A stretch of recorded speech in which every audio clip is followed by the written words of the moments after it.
Hey everyone, happy Friday. Das Tim Retro here. We're doing a video on the R36S. Pretty exciting device. I'm going to be doing a head-to-head comparison between it and the TrimUI brick. I love both of these devices. They're fantastic, but this one here, I'm finding myself reaching a bit more, and I'm going to tell you why. So first, let's address the elephant in the room. It only costs about $36 for me to purchase this device. That is literally half the price of the TrimUI brick. Now, with that said, you definitely see some quality issues, and we're going to go over that. The first one is extremely hilarious. Here's the buttons, right? I'm going to put it up to the mic. Just bear with me. Have a listen. So shaking them back and forth, that is just the back buttons. You can kind of hear them. Bit of play would be an understatement. Now on the brick, barely any noise. Now that's not without, of course, its own individual gripes. One of the things that does happen, and I've had happen myself, is the buttons here. I'll wipe this down. The buttons here sometimes pop off. A lot of people complain about that. I've had that happen myself. It's not a horrible issue. They just pop right back in, but it does definitely occur. The other cool thing, I'm just gonna go back to the TrimUI because I love it. It feels much more premium for the price.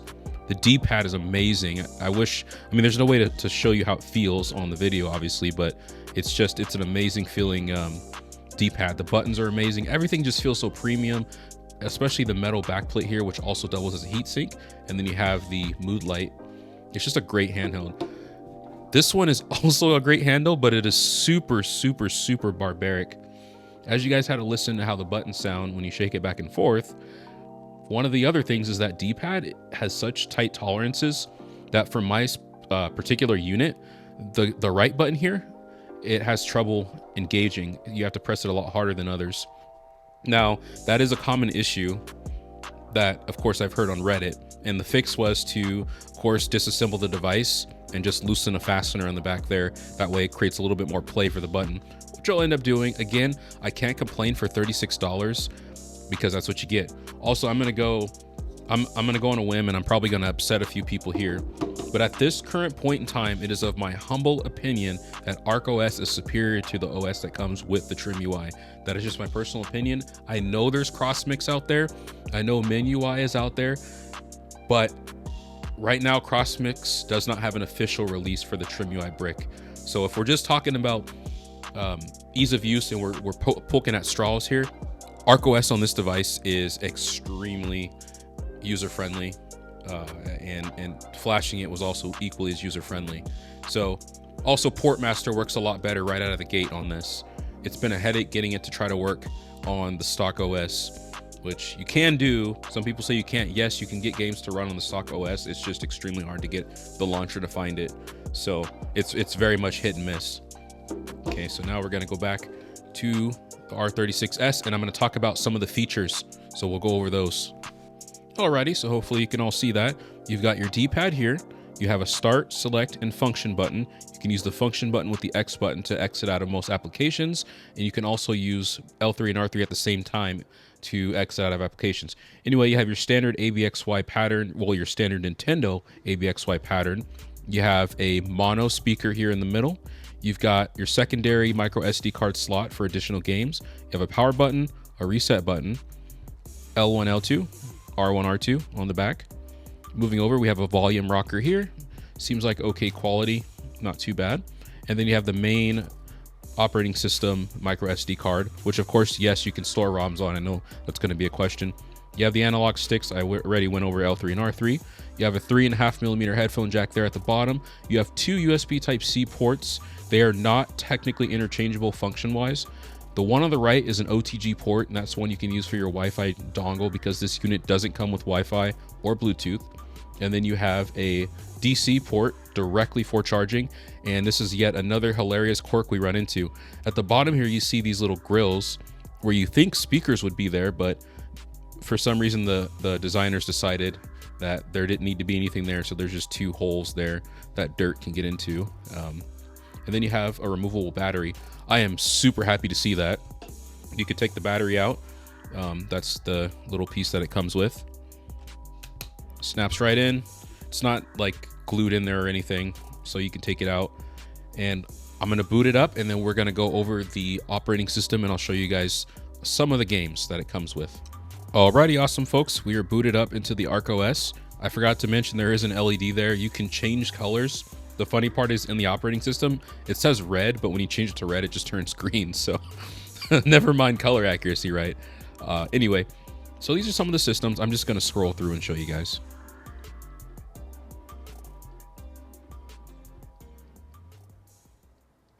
All right, so we're playing Grand Theft Auto Vice City. This is the original PC port that I purchased on Steam forever ago.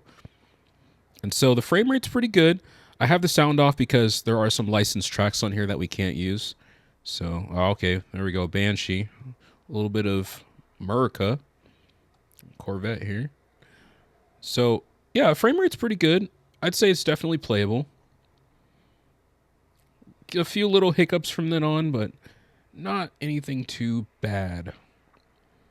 So you can definitely play this. Just kind of get around there. Oops, got a little fire hydrant. I forgot about those particle effects. Those were cool back then. Let's see. Alrighty, so this... This one is Marathon, an older Bungie game. Got a little bit of drift. Yeah, so that's the unfortunate part. These sticks, I've only had this device for pretty much 3 days, and it's already drifting. Yes! But it seems like if you just touch, so it's probably just a dead zone issue. If not, they are modular, it looks like, in here, so I can just change those out. I'll probably do a video on that, but until then, we're going to do the sideways moonwalk. Oh, it's so dark in here. Oh. Okay, we need to get that out of there. Okay. Seeing if I can use the D-pad instead, but it's alright.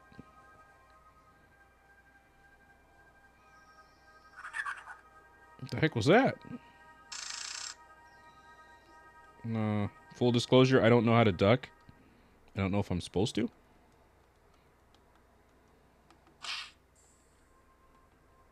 Alright, well, at least this is being shown on video, the drift. Because it's, like I said, it's ever so slightly. I mean, but we still paid $36 for this. So why, I really can't complain. Again, this is Marathon. It's another PC port. Alrighty, this one is Nightfire for the Game Boy Advance. Oh, I think that's supposed to move, but that's okay. Maybe I'm wrong.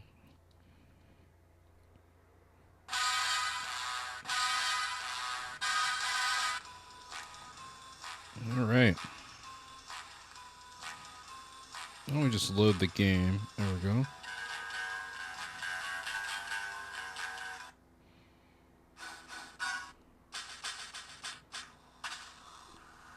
Look at that. That is outstanding.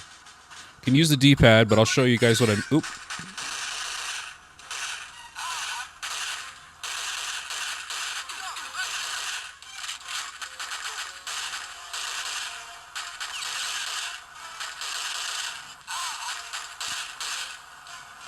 Getting a little bit of action going here now.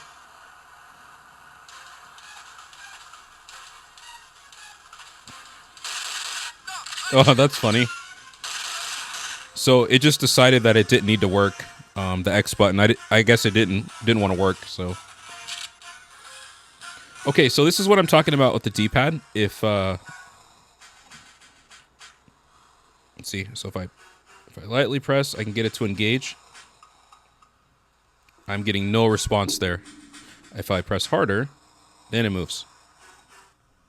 Seems like it's starting to... No, never mind. It's not loosening up. So, that's something to look out for in your... Oh, we're getting all kind of... Oh, that was it. It's hilarious to me on these older games. They didn't even bother to have the full death animation. Your screen just turns red.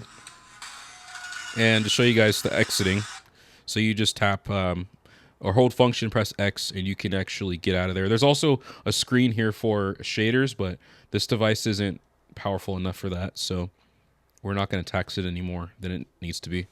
Alrighty, the last game is going to be Streets of Rage. Again, I have PlayStation Portable on here, but it's just not going to work very well. So there's no point in even trying it. Gosh, I love this game so much.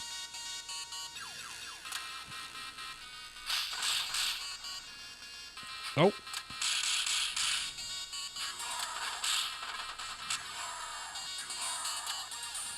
Oh my god. Yeah. Oh. Try to pull a fast one on me, huh? Got a couple of them. Oh my god. How'd you get back up? I just love this beat.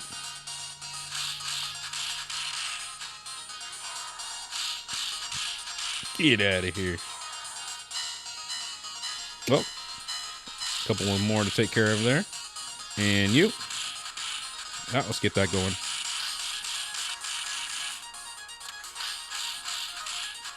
Those green jacket guys are pretty quick. Get out. Ah, get back here.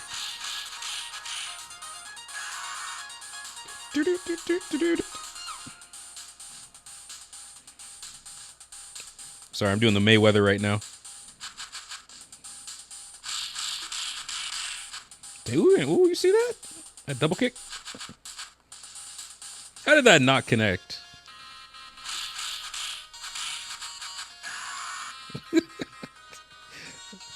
Already, this game always cracks me up. It's so fun playing this on retro handhelds. Okay, so we are going to be booting up Grand Theft Auto Vice City Stories, one of my favorite games.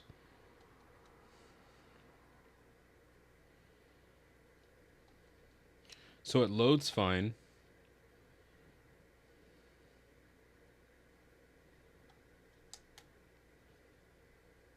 This is where things get a little sticky. Turn our volume up. It actually runs better on the brick, but it's a little sticky there. Actually, real rough. Yeah, so see this one, yep, there it is. We'll try to see as far as we can get. Yeah, for me, that would be considered unplayable. I know it's kind of a novelty having it here, but this is considered unplayable for me personally. And let's see. I think I just froze it. I did. Okay, so if you hit R3, you can go into the settings. I'll show you guys the settings that are there. I feel like Vulkan would be of some use, but we don't have that option. Yeah, just OpenGL. Already at pretty much the lowest resolution you can get. Frame skipping is off. Yeah, so this is just kind of, yeah, what you're going to be getting, unfortunately. It's very painful. Let me see. I can still kind of play around there. Oh, there it is. That would be a curve. Okay, so yeah, it's I'll try to go on a busy highway. Let's be a glutton for punishment.